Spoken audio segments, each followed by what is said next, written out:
Coverage you can count on. This is Way 31 News at 4. There still Israeli bodies in the kibbutz that as we were walking through, most of them were covered up, but the rest of them, they were rushing ahead of us and trying to cover bodies. The horrors of war in Israel from a reporter facing them firsthand. Social media posts spreading information and misinformation in the death of Steve Perkins. An expert weighs in on the effects of this media.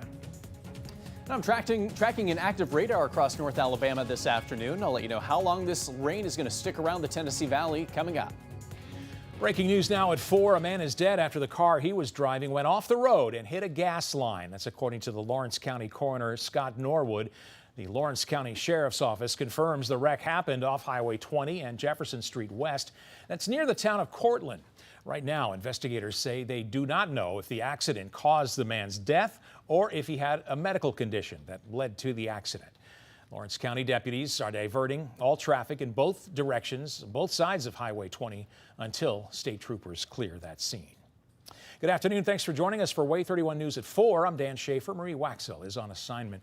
Chief Meteorologist Taylor Caduce tracking some rain today on the radar, and quite a bit of it. Let's check in with him now. Taylor? Yeah, really starting to fill in on the radar over the past couple of hours. Dan, let's get straight to 31 triple Doppler and show you what's going on. Very light rain for the majority of us, but nonetheless, it is moisture that we really do need. After a cloudy start and dry start to the day, the showers beginning to build from the south to the north. We have seen some very light showers begin to pop up in Huntsville. It's a little bit steadier farther south of the Tennessee River, and that's the area that's going to have the best chance at a little bit more consistent rain as we head into this evening. Here's some fresh future radar data to walk you through, and we are going to see that chance for rain stick around our area for the remainder of the day today through dinner time and throughout this evening. Even when you head to bed later on tonight, rain continuing at least for Sand Mountain, possibly on the light side around Huntsville, and then it gradually clears overnight tonight from the west to the east. By the time you wake up and step outside tomorrow morning, we should see the sky begin to clear out across North Alabama. Rain totals are not going to be terribly heavy, with most picking up near or less than 1/10 of an inch of moisture, but again, it's better than nothing at all. Here's your evening forecast for Huntsville. Temperatures dipping into the 60s at 7 o'clock, staying there for most of the night. I'll have a look ahead to your Thursday forecast and let you know if we can expect any more showers here in a few minutes. All right, thanks, Taylor. We'll talk to you then. New at 4 and only on Way 31. A former Way 31 reporter, Nicole Zedek, is on the front lines reporting as the war between Israel and Hamas hits its 5th day. The Israeli military says at least 1,200 people have been killed, while Palestinian officials say at least 1,000 have died on their side. Way 31's Matt Paskowitz is live in the studio now. Matt, Nicole tells you that the carnage has been just beyond words. Yeah, Dan, Nicole telling me when she took the job in Israel, she never expected to have to see the atrocities she's seeing right now. And she's been covering the war daily for the past 5 days for I-24 News based out of Tel Aviv. She talked to me today outside of a hospital very close to where the fighting is going on, wearing a bulletproof vest.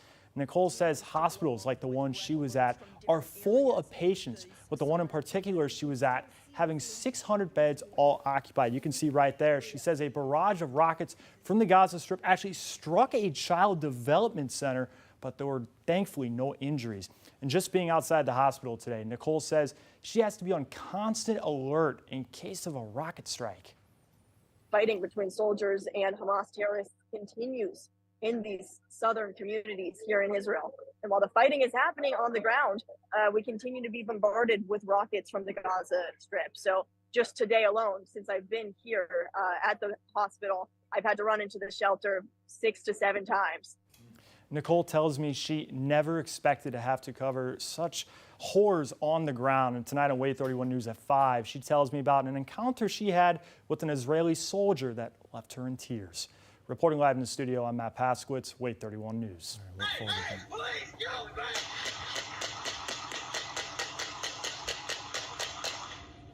Shattered in 6 seconds tonight, Way 31's extensive coverage of the police shooting death of Steve Perkins. Right now at right now at 4. In fact, social media playing a huge role in the family's fight for justice. Way 31's Paige Meyer is live in Decatur. And Paige, you have been all over this story, of course, since it broke almost 2 weeks ago. What do you have for us tonight? Yeah, that's right, Dan. Social media has played a huge part over the outrage of Perkins being shot and killed by police. And all the protests and gatherings that have followed have all been organized by this right here, a smartphone. Now, today I talked to the University of North Alabama's Dr. Colleen McEdwards, who says social media plays a crucial role in the sheer numbers of people this case has reached.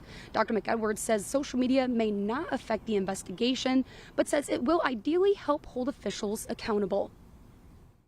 What you would hope is that the role of social media would be in making sure that the light is shined on this horrific situation and the investigation that follows, and that social media would help bend officials in the direction of transparency, timeliness, good communication, and conducting an investigation that gets to the truth, because that's what people want. Guys, every protester I've spoken to over the past 2 weeks says the same thing. They want answers and they want transparency now. I reached out to the Decatur Police Department and the Alabama Law Enforcement Agency today and asked the following questions that we still cannot have answered. First off, how many officers fired their weapons that night? Second, did Mr. Perkins have a gun and did he fire it? Did the tow company have a right to repossess Mr. Perkins' car? Was the car even repossessed in the first place? Who were the officers involved and where are they now? Aaliyah thanked me for reaching out to provide them the opportunity to comment, but says, quote, due to the sensitive nature and ongoing investigation, we do not have any additional information or comments to provide at this time. The Decatur Police Department has not gotten back to me at this time, but says they are working to get me information as we speak. Now, I'm continuing to work on getting you this information and will bring you updates both on air and online at waytv.com. Reporting live in Decatur, Paige Meyer, Wave 31 News. All right, thanks, Paige. Former Alabama State Senator for District 6, Roger Bedford Jr., has passed away. He was 67 years old. He was a Democrat and served in the state Senate from 1982 to 1990, and then again from 1994 to 2014. From 2011 to 2013, he served as the minority leader. We're still working to learn the circumstances of his passing. Stick with Way 31 for updates on this developing story. It's a crucial day in the campaign to elect a new House Speaker. The situation on Capitol Hill has taken on some new urgency amid the war between Israel and Hamas. And a little more than 5 weeks remain now for Congress to avert a government shutdown. Karen Kafa joins us live now from Washington to tell us more. Hi, Karen. Thanks for being with us. Absolutely, Dan. Today, House Republicans taking a secret ballot vote, and Steve Scalise of Louisiana, the current House Majority Leader, coming out on top in that vote to be their nominee for House Speaker. But not all House Republicans are on board, and whether Scalise can win a full floor vote is the next question, and it's one that won't be answered today. We've got to get back to work. Today we're going to do that. We're going to go get this done. House Majority Leader Steve Scalise expressed optimism as his fractured caucus entered a closed-door meeting to choose between him and House Judiciary Committee Chairman Jim Jordan as their Speaker nominee. Support anyone who can get 217 votes. And a majority of House Republicans, 113, voted to send Scalise's nomination to the House floor, where he will need to secure a majority of the full chamber, currently 217 votes. Democrats, united behind House Minority Leader Hakeem Jeffries as their Speaker nominee, urged their Republican counterparts to keep the process moving. The House needs to have a Speaker. I mean, this is just chaos under the Republican mismanagement of the House of Representatives, and we're hopeful that they'll be able to have some clarity about what they want to do today. Some Republicans entered the pivotal meeting still seething at their 8 colleagues who voted to oust Kevin McCarthy and spark chaos. First of all, I condemn the 8 people who did this to our party. We are sitting vacant in a time that there's a need. But we have to get a Speaker in position. Supplemental aid to Israel and funding the federal government beyond November 17th will be immediate top priorities for the new Speaker. And right now, Scalise and some of his allies on Capitol Hill are talking to some of the House Republican holdouts who have said that they will not vote for Scalise for Speaker. House Republicans trying to avoid that messy, complicated scenario that played out in January when it took Kevin McCarthy 15 rounds to get the gavel. Dan? We all remember that. Karen, Congress has a lengthy to-do list in a short period of time. What is on the immediate agenda when both chambers get back to full speed? Yeah, Dan, and that is why you have a lot of members on both sides of the aisle pointing out that the longer it takes to elect a House Speaker, the less time they will be spending on these important things. So Steve Scalise said today If he gets that speaker's gavel, the first thing he is going to do is bring to the floor a bipartisan resolution that shows support for Israel. There's also the question of supplemental aid to Israel beyond what the White House has been doing within existing munitions contracts and other areas.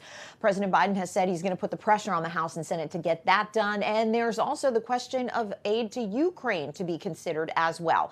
Domestically, Congress did not avoid a shutdown completely a couple weeks ago. They simply kicked the can down the road, extending the deadline for funding to November 17th. They've got all of those appropriations and spending bills that they have to reconcile and get to the president's desk before that deadline if they want another shutdown scenario to be avoided. Dan? Hopefully they can get back to work soon. Karen Kafer reporting live for us. Thank you. Mayor Tommy Battle says he is running for re-election. Find out what else he revealed at his lunch today when we come back. Plus, another day, another weather phenomena explained. When Anello Answers It returns right after the break. A cool, rainy Wednesday afternoon for North Alabama. I'll let you know when we can expect the sun to return to the area after the break. Coverage you can count on. This is Way 31 News at 4 with Dan Schaefer, Marie Waxel, and Chief Meteorologist Taylor Knust.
What's that service fee for? President Joe Biden doesn't know either. He unveiled some new efforts to crack down on so-called junk fees. Today, the Federal Trade Commission proposed a rule that would ban businesses from charging hidden and misleading fees. Those are things like service fees on concert tickets, resort fees at hotels. It wouldn't impose a limit on the fees themselves, but it would make them more visible earlier in the sales process. And Biden says it'll save people money when they can see those fees up front. These junk fees can add up hundreds of dollars, weighing down family budgets and making it harder to pay family bills. These junk fees may not matter to the wealthy, but they sure matter to working folks in homes like the one I grew up in. The Consumer Finance Protection Board is also taking steps to stop fees that have already been made illegal. Banks and credit unions are no longer allowed to charge customers to see their account balances or retrieve old records. Biden says that has saved consumers $2 billion. He says he's directed his team to identify more junk fees to crack down on. On Wall Street, stocks finished slightly higher this midweek. The Dow Jones Industrial Average closed up 66 points to 33,805. The Nasdaq Composite Index rose 97 points, and the S&P 500 finished 19 points higher. Well, the holidays are getting closer every day, and of course, Hallmark is prepared. The company has announced that it'll be revealing 150 new holiday ornaments during its annual Keepsake Ornament debut. Hallmark says the ornaments will include classic designs, iconic fan favorites, as well as some pop culture trends. The Keepsake debut takes place October 14th through October 22nd. Starbucks is celebrating 20 years of pumpkin spice lattes in style. Take a look at this. To mark the occasion, the coffee giant collaborated with Brooklyn-based artist and designer Colin Delane for the pumpkin spice latte, or PSL, varsity jacket. The coffee chain also gave out sheets of birthday temporary tattoos with the purchase of a pumpkin spice latte. Starbucks also put together a playlist of 2003 classics like Beyonce and Jay-Z's Crazy in Love and Justin Timberlake's Cry Me a River. Speaking of food and fashion, limited edition Crocs shoes by Hershey Chocolates are now available just in time for Halloween. The Reese's version is a vibrant orange, while the Hershey's version is solid brown. They're available online at either crocs.com or footlocker.com. But you better act fast because they are limited edition for Halloween. Okay, another day, another weather phenomena explained. But today's is not one that takes place in the Tennessee Valley or even the Southeast, but it is one that several of you have asked about. So let's take a trip over to the West Coast and point ourselves right in between Oregon and Washington State to the Chinook region, because today we're talking about Chinook winds. Now what happens is the jet stream comes in from the West Coast and it brings wind with it. Now it's just a calm wind, but once it impacts the Rocky Mountains, that's when everything changes. On the other side of the Rockies, when that wind makes it to the plains, it's dangerously strong and can even lead to dust storms. But why exactly is that? Well, y'all know me well enough to know we're going to talk about it. All right, that wind moves in up onto the mountain, and let's say it comes at an even 10 degrees. As it follows the slope of the mountain and gets to higher elevation, the moisture in that air condenses and forms rain. It also cools significantly. Of course, though, wind keeps moving. So as it comes down the negatively sloped side of the mountain, it begins to warm. Of course, we know that warm molecules move much faster than cold molecules, so this wind starts to speed up, meaning that by the time it gets to the plains on the eastern side of the Rockies, it is now dangerous and almost gale-force winds, and it brings warm weather, which leads to those dust storms. Well, we don't have any Chinook winds here in North Alabama and southern Tennessee, but this is how just a slight breeze turns into a major catastrophic wind event with just a few miles stretch in between. That's all for Anello Answers It this week. If you have a weather question, be sure to email it to me at gianello@waytv.com because I would love to hear from you. Now, Wave 31 Storm Tracker Chief Meteorologist Taylor Knust with 31 Triple Doppler. Interesting. Yeah. I love those. You learn a lot every time she does one of those segments. Thank you, Chris. Absolutely.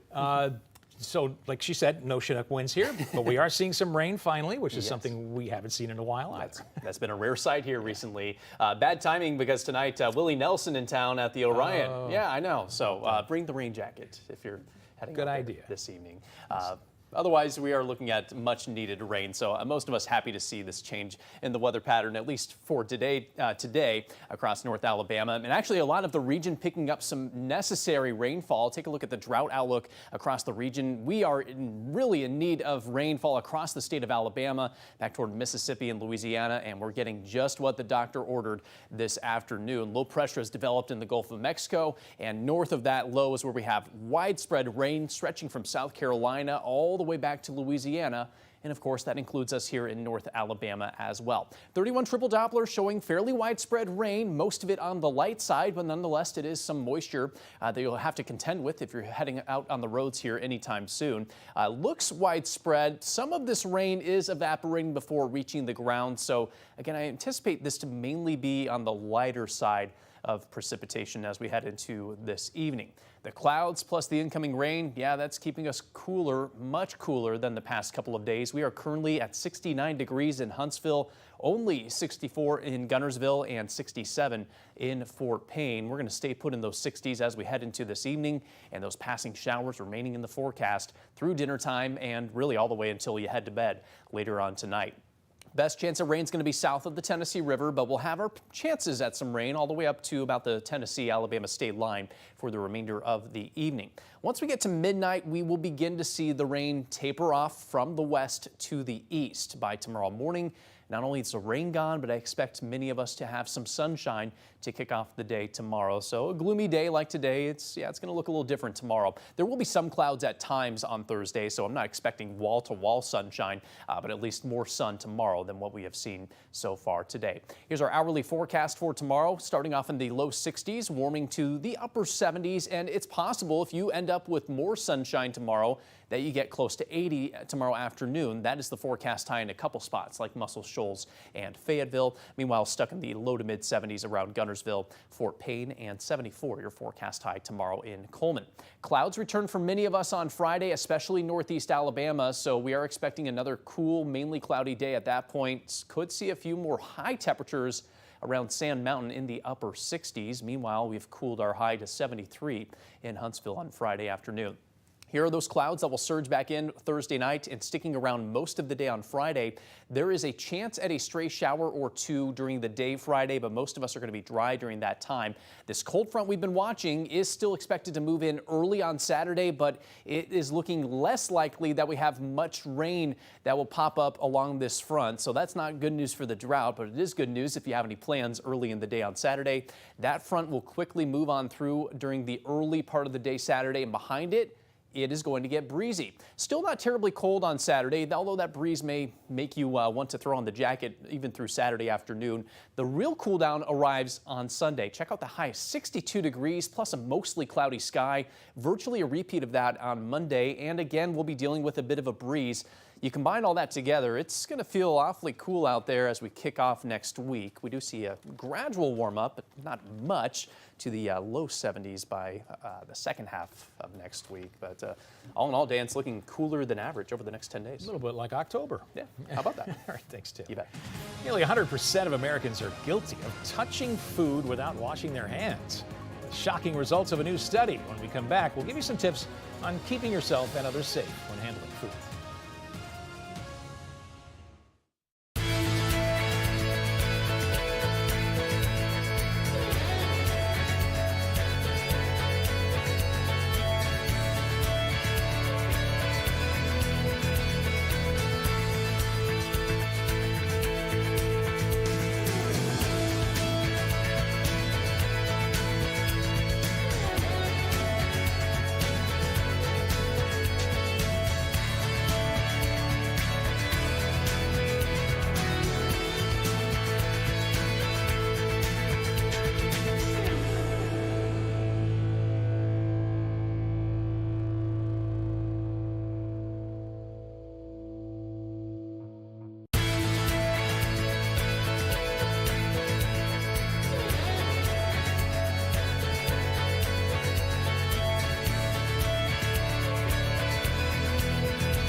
Americans' habits in the kitchen when it comes to preparing food may not be the most sanitary. A new study by the Department of Agriculture says nearly everyone fails to properly wash their hands. The problem could lead to cross-contamination of foods, leading to severe illness or even death.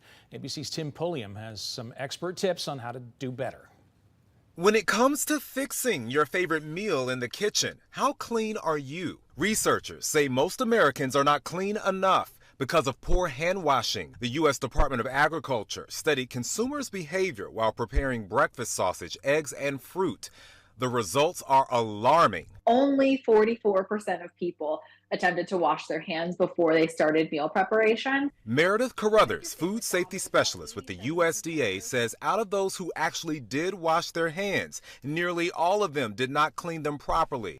Experts say good hand washing starts with wetting your hands, then lathering and scrubbing with soap for 20 seconds, rinsing, and then wiping them off. It's been found in studies that if you take, a paper towel or something to physically wipe off your hand, it does help reduce the amount of germs and bacteria. The federal government estimates 1 in 6 Americans suffer from foodborne illness each year, leading to an estimated 3,000 deaths. To illustrate how cross-contamination can spread, researchers put a harmless trace of bacteria in the raw sausage. The findings: the highest contaminated surface was the kitchen sink. Really shocking to us was 26% of the cantaloupe going into fruit salad was contaminated. So somehow people touched the raw sausage and then either touched the cantaloupe directly, they touched a utensil that then touched the cantaloupe, or they went to go wash their hands in the sink and then they put the cantaloupe in the sink afterwards. Experts recommend rinsing produce before preparation and using separate areas or cutting boards when working with raw meat.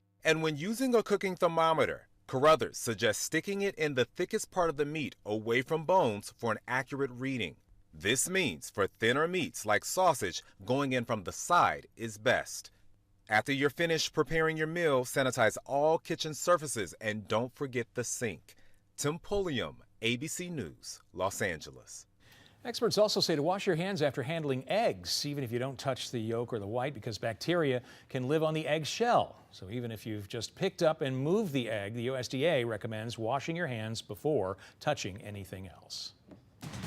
Coming up, see how the University of North Alabama is working to keep its students healthy during Breast Cancer Awareness Month. And hear what Mayor Tommy Battle says is his focus as he runs for re-election. Cool, cloudy, and rainy across Albertville and much of North Alabama this afternoon. I'll let you know how long this rain is going to stick around. Coming up next.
Coverage you can count on.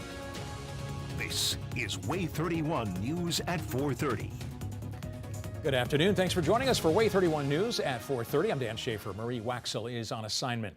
Chief Meteorologist Taylor Canoost is tracking some rain on 31 triple Doppler. And Taylor, it's pretty widespread. Yeah, it's really filled in across North Alabama these past couple of hours, and we are starting to see some wet pavement out there on Way 31 Skycam network. So be aware that it might be a bit of a slower go than normal on the roads if you are heading out anytime soon. And this rain expected to stick around for at least some of us through this evening. We'll start in Northeast Alabama. We're seeing showers fill in across Morgan, Marshall, DeKalb counties, beginning to see a little of that light rain in parts of Jackson and southern Madison County as well. A little farther west, parts of Limestone County, most of Lawrence, as well as Franklin, Colbert, and Lauderdale counties picking up some of that welcome rainfall on this Wednesday afternoon. Now, it's not going to be horribly heavy rain, but nonetheless, wet weather expected in the forecast as we head into dinner time. Temperatures on the cool side in the 60s by the time we get to 6 o'clock. In fact, some of us are in the 60s right now, and that's where we'll stay with the temperatures through this evening. The area that will have the best chance at more of this rain through this evening will be south of the Tennessee River and east of I-65.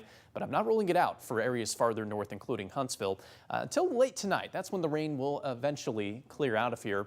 Tomorrow, sunshine likely to return. So for the kids getting dressed for the day tomorrow, I think you can get away with sending them out with short sleeves. Might want the jacket early on in the day, but they'll be able to get rid of that by the afternoon with temperatures comfortable in the upper 70s on Thursday. I'm tracking one more chance of rain on Friday and early on Saturday. The latest on what that looks like on future radar coming up here in a few minutes. Thanks, Taylor. Huntsville Mayor Tommy Battle is running for re-election. He announced that today at his lunch event. He expressed concern, though, for the next generation of Huntsville residents, saying he wants to support a younger generation.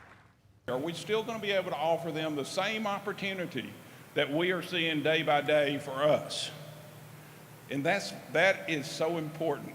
That's worth committing 4, 8, 10, 12, 16 years of your life to. His talk also focused on his desire to make Huntsville a city known for music and live events, and his desire to expand local businesses. Today, Governor Kay Ivey visited Huntsville to attend a ribbon cutting for the Discovery Life Sciences Global Headquarters at Hudson Alpha in Huntsville. Way 31's Dave Brazelton took the opportunity to ask her about a book recently flagged by the Huntsville-Madison County Public Library because the author's last name is gay. Here's what she had to say. We all want the same thing. We want our children to learn to read and read well, and we want our families to feel like their children are safe in the libraries, and we're going to stick by that and press on. Israeli forces continue their aerial assault on targets in Gaza. That barrage in response to that brutal weekend attack by Hamas terrorists. Israeli officials say at least 1,200 people have been killed in Israel. And according to the Palestinian Health Authority, more than 1,000 people have been killed in Gaza. Here's ABC's Inez de la Cutera in Tel Aviv with the details. Thick smoke rising over Gaza City as Israel's military continues its retaliatory strikes following last weekend's horrific attack by hundreds of Hamas terrorists who infiltrated Israel. The brutality of those attacks coming to light, the Israel Defense Force saying it's discovered the bodies of murdered women and small children. The more we learn about these sickening atrocities, the worse it gets. Hamas deliberately targeted civilians and massacred them just because they are Jews. Yoshi Schneider says this chilling footage posted online shows his cousin, Shiri Bibas, and her 9-month-old and 3-year-old children being taken prisoner. They're not warriors, they're not soldiers. They're young women, young babies and Holocaust survivors and handicaps. Israel's military says they struck more than 200 targets in Gaza overnight. Gaza's power authority now says it has run out of fuel and electricity. Hospitals there are filled to capacity with Palestinians who've been injured. One American citizen in Gaza trying to evacuate with her 3 children, telling ABC she feels abandoned by the U.S. Embassy. They say we're gonna get you, but we don't hear anything from them. We all wanna get out of here. Meanwhile, the attacks from Hamas militants continue. A barrage of rockets fired into southern Israel early Wednesday morning. ABC's Matt Gutman on the ground in Ashkelon. Those are interceptors taking out the Hamas rockets. We think this has been going on all day long, explosion after explosion, So many people in this town have just left. U.S. military aid has already arrived in Israel. President Biden speaking with Prime Minister Netanyahu again today. There is no justification for terrorism. My commitment to Israel's security and the safety of the Jewish people is unshakable. And Israeli Prime Minister Benjamin Netanyahu and opposition leader Benny Gantz now agreeing to form an emergency unity government in the wake of these attacks. Inez de la Cuetara, ABC News, Tel Aviv, Israel. The University of North Alabama is spreading awareness during Breast Cancer Awareness Month. It held a biannual wellness fair today and offered flu shots and other health services to students, staff, and the community. Even within that traditional college student age of 18 to 22, there are still cases of breast cancer, although more rare. But students need to go ahead and get in the habit, start developing healthy habits, start checking and doing those self-exams. Now, mammograms, I know that depends on insurance and things like that. They may not be a requirement for their age group yet, but anyone can do a self-exam. More than 25 wellness vendors were present during today's wellness fair. Mammograms are an important tool used to screen for breast cancer, but the cost may deter some people from returning for follow-up exams that could be life-saving. Here's ABC's Justin Finch with more. The CDC recommends women between the ages of 50 to 74 years should get a mammogram every 2 years. And for most women over the age of 40, insurance covers the cost of the initial screening. But there often are costs for additional tests and procedures if a mammogram shows a possible abnormality. Researchers at the Neiman Health Policy Institute, in a report published in JAMA, looked at the experience of more than 200,000 women with commercial and Medicare Advantage plans who had a mammogram in 2016. They found that patients with higher out-of-pocket costs tended to not come back for follow-ups. Doctors warn skipping a mammogram can be dangerous, but researchers emphasize that financial barriers remain for many women seeking help, and they encourage policymakers to consider whether follow-up exams should be fully covered by insurance. If cost is an issue for you, talk to your doctor. There might be programs that can help. With this Medical Minute, I'm Justin Finch, ABC News. Coming up, a politician accused of identity theft and credit card fraud against his own campaign supporters. That story after the break. Coverage you can count on. This is Way 31 News at 4:30 with Dan Schaefer, Marie Waxel, and Chief Meteorologist Taylor Knust.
Congressman George Santos is facing new charges for identity theft and credit card fraud against those who donated to his campaign. ABC's Lionel Moyes has that story. Congressman George Santos hit with a new round of charges, now facing 23 counts, accused of credit card fraud, identity theft, and lying to federal officials about his campaign finances. No, I will not. Excuse me. Pardon me. The New York Republican appearing caught off guard about those charges after emerging from a closed-door Republican meeting. I will have to call you back. Did you commit identity? No Did way. you commit identity fraud? Will you step down? I will not. I have no comment. I was in conference like everyone else without my phone, so I have nothing to talk about. I need to take a look at the whole thing. Did you commit wire fraud, though? It's a pretty basic question. The indictment alleging that Santos falsely reported donating his campaign $500,000 when he only had $8,000 on hand. Prosecutors accused Santos and his campaign treasurer, Nancy Marks, of falsely claiming at least 10 family members had donated to his campaign when they hadn't, and alleged that Santos even stole the personal identities of some donors, charged their credit cards repeatedly to fund his campaign, and then covered up where the money came from, lying to federal authorities. Since winning office last year, Santos has been defiant in the face of controversy, accused of lying about many aspects of his life.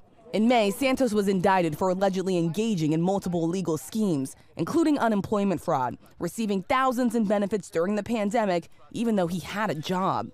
He pled not guilty. Why would you apply for unemployment benefits when you had a job making $120,000 a year? Rachel, this is part of my defense. This is inaccurate information, and I will get to clear my name. Through it all, Santos has resisted calls from his own fellow Republicans to resign. He's a stain on this institution, and I've said months ago that he shouldn't be here. Let's get a sneak peek at the Way 31 Storm Tracker Safety Program. Drum roll, please.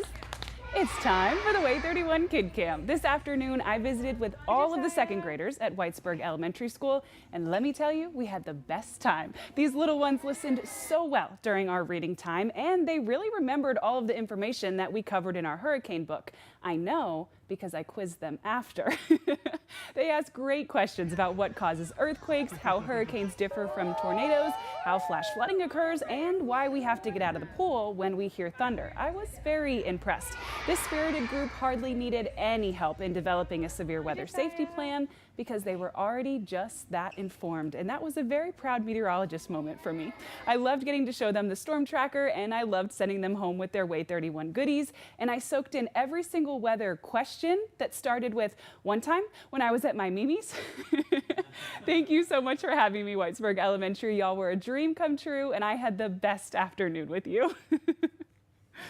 Love those questions. That's so funny that you mentioned that, because yes, we've all had to do these little. Anybody have a question? Yeah, I remember one time when I was. Yep. So like, yep. Okay, and they're always long. I mean, it's never a 2-second story. It's always detail-oriented. Give you heart to know that these kids really know what's going on out there. I know. I'm it's so pretty proud impressive. of them. They got their severe weather safety plan. They were like, we don't need you, meteorologists. We got it. But we really want to see that cool car. Okay. Yeah. Basically. And the bling is okay too. Yeah, exactly. All right. Well, we are getting some rain out there. Yes, we are. Much needed rainfall this afternoon. Just what we need after a very dry start to this fall season. Let's take a look outside in Huntsville, where it's cool, 69 degrees, cloudy skies. We've had some passing light rain throughout this afternoon. Winds are not much of an issue right now, but it will be breezy from time to time this evening. We'll stay put in those 60s heading into the evening hours. The overcast sky here to stay. Light rain showers remain a possibility for Huntsville, but will be more likely south and southeast of the Rocket City, so specifically around Sand Mountain. That's going to be the area most likely to continue to see the rain as we move toward this evening. But at this hour, 31 triple Doppler, very busy. A lot of rain out there. It looks a little bit heavier than we're actually seeing. Most of this rain on the light side, but nonetheless, we are anticipating this to continue for at least the next several hours. Not only in North Alabama, but across much of the state. Great to see this again after a fairly dry start to the fall season. Rolling through this Wednesday evening, the farther south and east you go, the better your chance at some rain. We should see things trend drier around the shoals this evening, and certainly overnight tonight. That rain is expected to clear on out of here. Sunshine returns for many of us tomorrow. There will be periods of cloud cover, but I do anticipate a partly cloudy sky, and dry weather is expected tomorrow as well. Again, occasional cloud cover from time to time, but otherwise should be a solid Thursday for us across the Tennessee Valley. Clouds will stream back north from the south and will lead to a cloudy day on Friday. Not anticipating much rain during the day Friday. There could be the occasional light shower here or there. That would be more likely east of I-65. By Friday evening, if you have plans, whether it's Friday night football or anything else, you're likely going to be dry, should be good to go. This cold front we've been watching, that's going to arrive early on Saturday morning. The latest on our future radar data is not showing a whole lot of rain with this. There could be some scattered brief showers along this front, but that's going to move through quickly. The bottom line is the majority of Saturday and this weekend are going to be dry, and over the next several days, we are not going to end up with any significant rain. Could see up to a quarter inch through this evening in our southeast counties, but farther northwest, little to no moisture expected, and it's not going to help out our drought conditions all that much. Here's your weekend forecast in a snapshot. 73 and increasing sunshine on Saturday. By the afternoon, it should be sunny. Sunday is going to be a cool, raw day out there. 62, mostly cloudy. Both of these days are going to be fairly breezy as well, so keep that in mind when you're looking at those forecast temperatures, and may feel a little bit cooler than that. Gusts up to 25 to 30 miles per hour possible both on Saturday afternoon and again on Sunday afternoon. So by and large, you're looking at cooling temperatures this weekend. That trend continues heading into next week. Sunday and Monday in particular look to be the coolest on the 10-day with highs in the low 60s. Our coldest night right now is forecast to be on Tuesday night next week with a forecast low of 40. Certainly not ruling out the possibility of some upper 30s around this time. Not ready to say frost is in play for us. Whoa, back up there. We did get to the upper 30s this past weekend, by the way. So. Oh, see, I was out of town and missed that. Really? Okay, I didn't realize that. So yeah, it wouldn't be the first time this season. We'll be in that territory. Yeah. All right, good deal. All right, thanks, Tim. You bet. Still to come, how one Tennessee grandfather's changing kids' lives, one comic book at a time.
A Tennessee grandfather is making it his mission to raise money for his 8-year-old granddaughter battling leukemia. Mandy Harash shows us how he's using proceeds from a comic book store to raise money for her treatment and for other kids with cancer. Welcome, ladies and gentlemen, boys and girls. This is the amazing Mr. Robert here at the Daycare Kids Comic Toys and Antiquities, and we're being accompanied by Fox News 13. And I'm the amazing Mr. Robert here with my sidekick, Squirt. And we're here to show you our wonderful world. Whether you're into comic books, superheroes, or monsters. This is our fabulous Monster Island. From all your kaijus from Japan, Bandai, Power Rangers, you name it. There's something for everyone at the Daycare Kids Comics, Toys, and Antiques shop in West Memphis. This store is our time machine. My wife wanted something when you came from the outside world with all the misery today. You could come in here and forget it for one moment and remember being a kid. The owner, known by many as the amazing Mr. Robert, started collecting more than 4 decades ago and opened his shop 7 years ago. His wife helped him find unique, one-of-a-kind pieces until she lost her battle to cancer in 2020. 7 days later, his granddaughter Hannah was diagnosed with leukemia. So they took me to Le Bonheur, and then they put this needle through my hand, and then they took me to St. Jude. It was not very fun. And with us just battling for a year and a half with my wife passed away from stage 4 pancreatic cancer.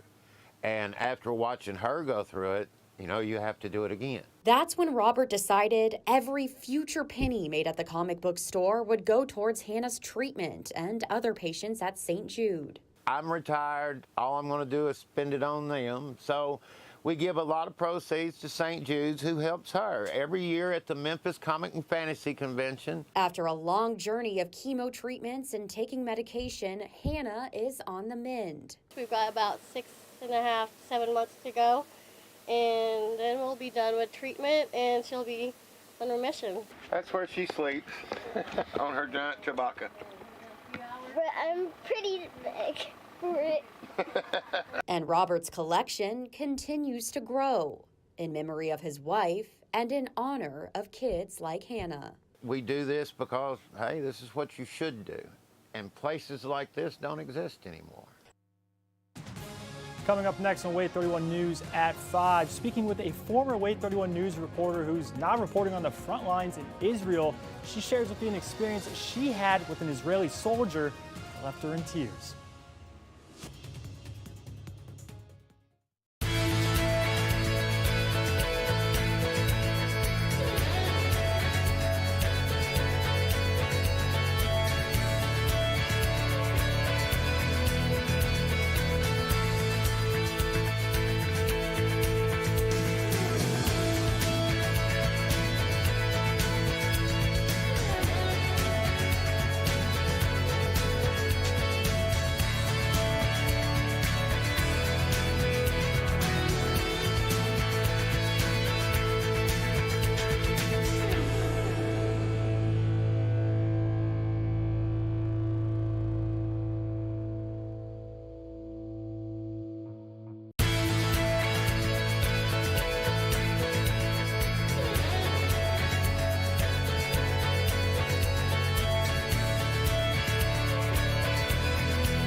Coverage you can count on. This is Way 31 News at 5. I'm Way 31 Chief Meteorologist Taylor Canoose tracking rain showers across North Alabama this afternoon. I'll let you know how much we can expect and how long it's going to stick around. Coming up. The war between Israel and Hamas hitting 5 days. We know at least 1,000 people on both sides have died. We speak to a former Way 31 News reporter who shares her experience covering the war on the front lines. This evening, Way 31 continues to ask for answers in the deadly shooting of Steve Perkins. Way 31's Paige Meyer shows us social media's role in this case. And right now at 5 o'clock, breaking news in Madison, a traffic alert that may impact your evening commute or errands. All lanes except one southbound lane on County Line Road in front of James Clemens High School are closed. You can see the map there. You can see that diagonal road and the slowdown. Madison police and fire right now working a car accident in that area. There's no word yet on when lanes will reopen. Thanks for joining us for Way 31 News at 5. I'm Dan Schaefer. Marie Waxel is on assignment.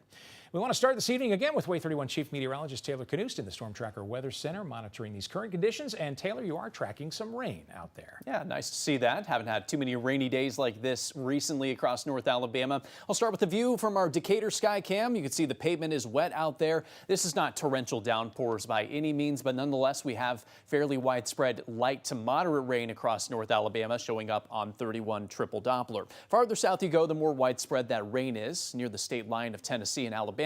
Some hit and miss showers, but not quite as consistent as folks are seeing farther to the south. Let's walk you through this evening because I am anticipating this rain will stick around most of the area for the next several hours and then gradually comes to an end from the west to the east this evening. So it could be a rainy evening, especially for Sand Mountain, more of the hit and miss variety in Huntsville and Decatur. And then eventually later on tonight, this rain will gradually clear on out of here. And we can expect a dry start to the day tomorrow and a decent chance many of you will wake up to some sunshine tomorrow morning as well. So no need for the rain gear, at least tomorrow morning. How much rain can we expect? Well, unfortunately, it's not going to be terribly heavy. I think at the most, a quarter inch of rain possible for Sand Mountain. Farther northwest, very little measurable rain expected for the rest of the day today. I'll walk you through our next rain chance as we wrap up this week, coming up in just a few minutes. All right, thanks, Taylor. And make sure you download the Way 31 Storm Tracker weather app. You'll be prepared for whatever comes our way. You'll have access to our 31 triple Doppler as well, and that app is free to download. The death toll of Americans in Israel has risen to 22 and is expected to climb higher, according to the State Department. Laura Aguirre has the latest on the war between Israel and Hamas, and we must warn you, there are details and images in this report that some viewers may find disturbing. My commitment to Israel's security and the safety of the Jewish people is unshakable. A commitment made stronger as escalating reports of atrocities against civilians in Israel emerge. We've never seen such savagery in the history of the state, and they're even worse than ISIS. Israeli Prime Minister Benjamin Netanyahu sharing that comparison with President Joe Biden in a call Tuesday. In the hours since, new discoveries of Hamas's brutality have come to light. Murdering civilians, children, women, dragging a Holocaust survivor in a wheelchair across the border. Israeli officials say that in at least one village, infants and toddlers were found decapitated, claims that Hamas denies. These images and the depravity of Hamas has got to be addressed. They've got to be neutralized. The reports worsening the fears of those who have loved ones being held hostage by the militant group. This is a very crucial moment. We have no time to think about the dead. It is Hamas that need to listen very, very carefully, because if they want to come out in any way or form of this conflict alive, they need to release those people immediately. For now, Israel is amassing troops and preparing for a ground offensive in Gaza. The ramifications of this strategic attack against Israel is a game changer, and we need to change the rules of this game. I'm Laura Aguirre for Way 31 News. Only on Way 31 News, a former reporter of ours, Nicole Zedek, is currently in Israel reporting on the ongoing war between Israel and Hamas. Way 31's Matt Paskowitz joins us live in the studio now. Matt, you said Nicole telling you today this has been an incredibly emotional experience for her. Hey, Dan, that goes without saying. Nicole says when she took the job in Israel, she says she would have never thought she'd be covering a war just so many months later, and especially seeing all the brutality she's had to see so far. Nicole has spent today reporting for I-24 News outside of a hospital very close to where all this fighting is taking place, just off the Gaza Strip. She says she has had to run for shelter 6 to 7 times alone today because of potential rocket strikes coming near her. The sights and sounds, Nicole says, has gotten to her at times, and while getting upset a bit after being on air Tuesday, she says a soldier did something she never would have expected. One of the soldiers came up to me and he asked, hey, are you okay? And that's when I just broke down, because how is this soldier who witnessed this firsthand, how is he comforting me now? I should be comforting him. My phone continues to... I asked Nicole how she's doing her job while having to witness horrors most of us will never have to see. She tells me reporting is her job, and she feels showing the world what Hamas has done to Israel is crucial to the people of Israel receiving help. Reporting live in the studio, I'm Matt Paskowitz, Wade 31 News. All right, thanks, Matt. Former Alabama State Senator for District 6, Roger Bedford Jr. has passed away. According to the Colbert County officials, Bedford died Tuesday night at the age of 67. Bedford was a Democrat, served in the state Senate from 1982 to 1990, and then again from 94 to 2014. He also served as minority leader from 2011 to 2013. We're still working to learn the circumstances of his passing. Hey, police, go back!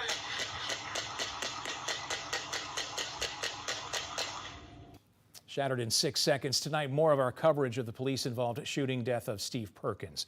New at 6, social media and the part it plays in this case. You're going live now to Way 31's Paige Meyer, who is Indicator and has been following this story since it broke almost 2 weeks ago. Paige, a lot of folks posting about this case online.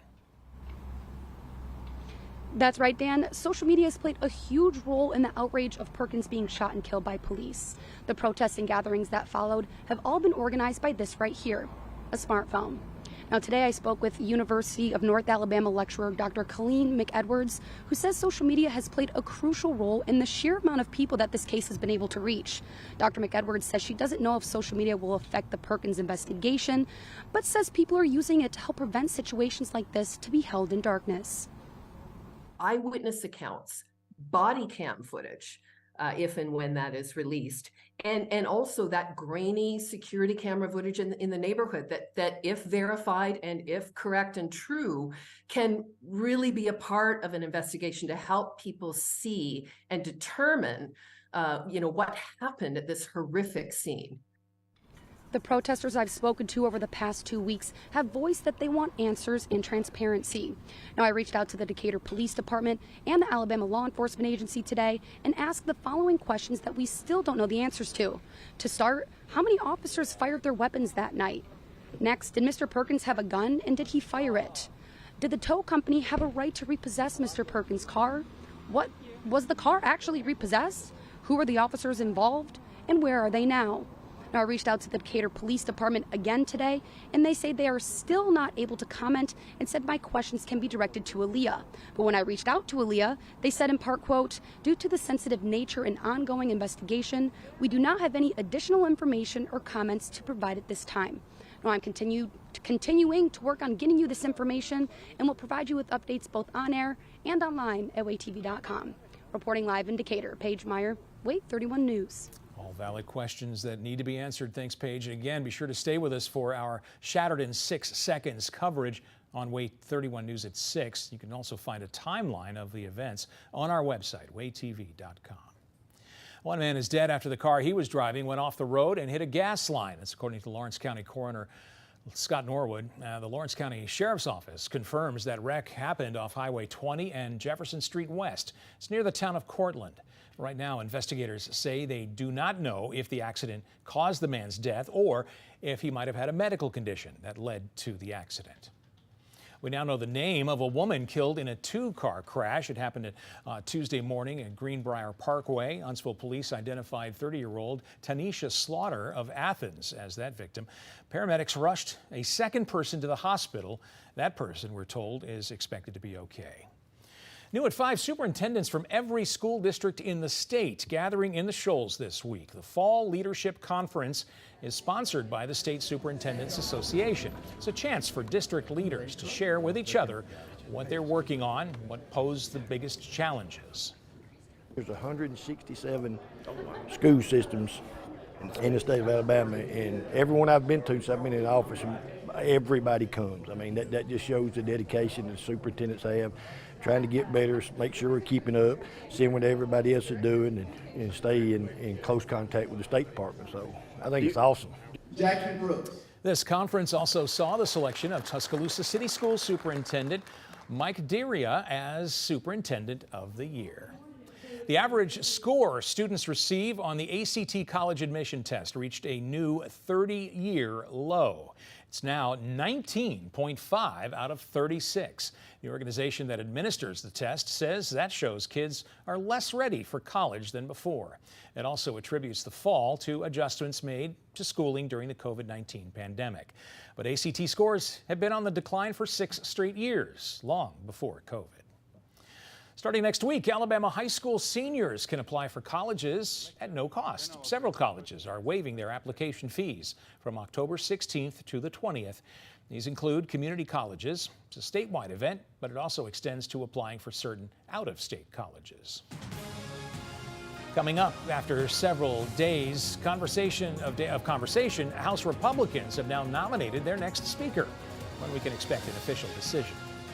Huntsville Mayor Tommy Battle has officially announced his re-election campaign. What else he disclosed at his campaign lunch today? And tonight on Way 31 News at 6, we hear from Governor Kay Ivey on the newest addition to the Hudson Alpha campus.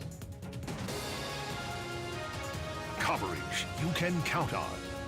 This is Way 31 News at 5 with Dan Schaefer, Marie Waxel, and Chief Meteorologist Taylor Knust.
On Capitol Hill, Republicans have nominated Majority Leader Steve Scalise to be Speaker of the House. The question remains, of course, will he have the 217 votes he needs on the House floor to become Speaker after Kevin McCarthy was ousted from that position? ABC's Liz Landers has the latest from the Speaker's race. After several days of huddling behind closed doors, House Republicans have finally settled on a pick to be the next Speaker of the House, Majority Leader Steve Scalise, who received 113 votes, and Judiciary Chairman Jim Jordan, who was endorsed by Donald Trump, came up short with just 99. First, I want to thank my House Republican colleagues for just designating me as the Speaker. Obviously, we still have work to do. But until he wins a majority of the votes in the full House, Scalise won't become Speaker. Scalise can only afford to lose 4 Republican votes, and Ohio Congressman Max Miller told reporters he still won't back Scalise. I'm still supporting Jim Jordan for Speaker. Thank you for your time. If other Republicans join Miller, that could create problems for Scalise, who needs 217 votes to be elected Speaker of the House. The lawmaker who began the process that ousted Kevin McCarthy as Speaker believes Scalise can hit the magic number. I'm excited for him. Can't wait to go vote for Steve Scalise. Across the aisle, Democrats left frustrated. I mean, this is just chaos under the Republican mismanagement. Without a speaker, no new legislation can be introduced and no bills can be voted on. And the clock is ticking as another government shutdown deadline is looming at midnight on November 18th. Scalise says the war between Israel and Hamas is giving urgency to the need for Republicans to elect a speaker. The first order of business under Speaker Steve Scalise is going to bring a strong resolution expressing support for Israel. ABC News is learning that there will likely not be a vote today for Speaker of the House while Republicans regroup and make sure that Scalise has enough votes before they take that to the floor. On Capitol Hill, Liz Landers, ABC News. A little closer to home, Huntsville's Mayor Tommy Battle is running for re-election. He announced that today at his lunch event, surrounded by hundreds of supporters. Mayor Battle used the event to talk about his goals for the future. We've got a lot of road projects that we've got to do. We've got a lot of infrastructure projects we've got to do, but that's just staying on the road to success. And that's going to be the key to what we do. If reelected, this would be Battle's 5th term as Huntsville's mayor. The election set to take place in August of next year. Now, Wave 31 Storm Tracker Chief Meteorologist Taylor Knust with 31 Triple Doppler. Well, not everyone's seeing the rain quite yet, but it is on the way. Yes, and if you are dry for the time being, there's a good chance you'll pick up at least some of these showers around dinner time or later on this evening. So we need it, no doubt about it. Cisterns dry. Yeah, that is for sure. But things are looking optimistic for those of you dealing with the drought conditions, need a little drink for that lawn. Yeah, that's on the way. 31 Triple Doppler showing fairly widespread rain at the moment. The farther south you are, the more consistent and heavier that rain is for the time being. Farther north here in Madison County, stray light showers, nothing significant, but at least we do have something out there at this hour. This is all part of a big system dropping a lot of rain over a part of the country that really needs it. We are dealing with exceptional drought in parts of Louisiana and Mississippi. It's not quite that dire in Alabama, but we are dealing with drought conditions across the majority of the state, so a good soaking rain like parts of Alabama are picking up this afternoon, certainly not a bad thing. Now with the cloud cover and the rain, it is certainly cooler than it's been the past few days. Most of our temperatures in the 60s, 67 right now in Huntsville, in Decatur, the warm spot, Muscle Shoals, but only at 70 degrees. It is going to be a cool and cloudy evening with those passing showers still sticking around. Decent chance for some at least light rain in Huntsville for the next several hours, and then our rain chances gradually drop off as we head toward the late evening. And overnight tonight, we should see things gradually clear out. Future radar showing the rain more likely south of the Tennessee River and east of I-65 through about midnight tonight. So some of you will be going to bed with still rain ongoing. But by the time you wake up tomorrow morning, that rain should be out of here. And we are anticipating a mostly clear sky when you step outside tomorrow morning. So your morning drive tomorrow should be okay. I may need the sunglasses, though, of course. As we head through the day on Thursday, some partly cloudy skies possible, but it is looking like it will be dry tomorrow. No need for the rain gear as opposed to the next several hours. Here's our hour-by-hour forecast in Huntsville. 60s expected through 10 o'clock in the morning. By lunchtime, looking really nice with low to mid 70s, and it looks like we'll top out around the upper 70s around Huntsville tomorrow. A little cooler with mid 70s for your highs in Sand Mountain, high near 80 in Muscle Shoals as well as Fayetteville. Those exact highs are going to be determined on where exactly the clouds pop up during the afternoon, but either way, it should be a pleasant Thursday for many of us. Now, Friday, clouds are going to stream back in, especially for northeast Alabama, and that could keep some of your highs in the 60s on Friday. So yes, cool today. More of that to come on Friday. Here come those clouds on Friday early in the day, sticking around for most of Friday afternoon.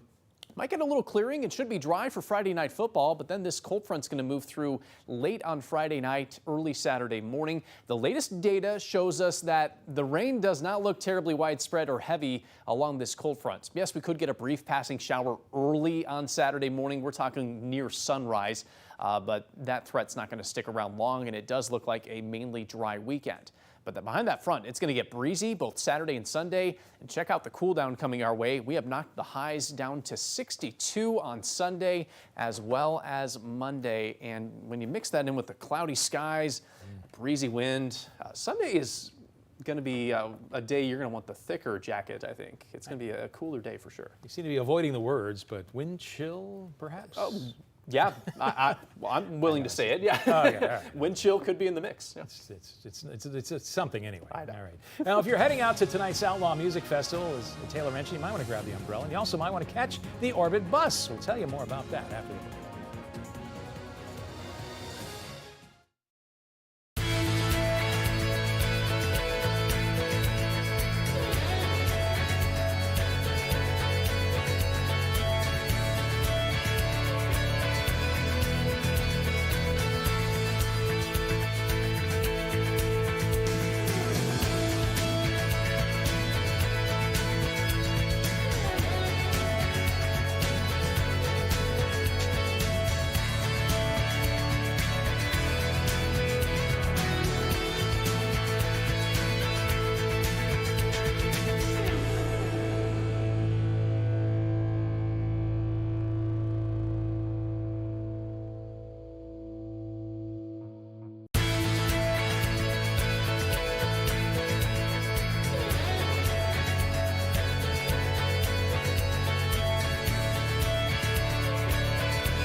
Happening now, Huntsville's Transit Authority is offering rides to people heading over to the Outlaw Music Festival today. This is a live look from where riders can catch a ride from the Orion Express. The Orbit bus will pick up riders from 5 downtown locations. It runs every 15 minutes and will return riders to their destinations until 1 hour after the event ends. A round-trip fare just costs $10. Starting next year, buyers of electric vehicles can get their tax break right when they buy their car or truck. Right now, buyers have to wait until filing their tax return to get that $7,500 tax credit, but the IRS has changed the rule in an effort to make EVs more popular. Depending on what EV you're considering, you may still want to buy before this year ends. The IRS is expected to issue new rules on which vehicles are actually eligible for the credit based on where the parts are manufactured. Guntersville's Chamber of Commerce is trying to help some of you get rid of those old documents. This Friday, they're holding a shred event. You can bring up to 3 bags or boxes of documents. That event will be at their building on Gunter Avenue from 10 a.m. to 1 p.m. This weekend, one local church is offering some free hot lunches to those in need. Union Chapel Missionary Baptist Church will serve 200 lunches this Saturday. Lunches will be handed out at their educational complex on Orange Drive. It's on a first-come, first-served basis. Another check on the forecasts with Taylor. And the rain sticking around through this evening. You're not going to get soaked, but it's noticeable enough. Right? It's going to help too. Yeah, absolutely. We'll take what we can get. 31 triple Doppler shows the more consistent rain is farther to the south, but it is gradually pushing northward, so many of us can expect at least some rain through dinner time, and you'll want to keep the umbrella handy for over the next several hours. Drying out tomorrow, one final chance at a few showers during the day Friday into early Saturday, and then here comes the cool down. Highs into the low 60s by Sunday and Monday. That plus a breeze and some clouds going to equal some real fall weather finally arriving. Yeah, when the clouds disappear, the temperatures really drop. That's right. All right. Thanks, Taylor. Way 31 gives you 24/7 coverage you can count on, local news, breaking news, and severe weather. You can watch us on all of our streaming platforms and download the only weather app with 3 live Doppler radars. World News Tonight with David Muir starts in just a few minutes right here on Way 31. And we'll see you back here for Way 31 News at 6.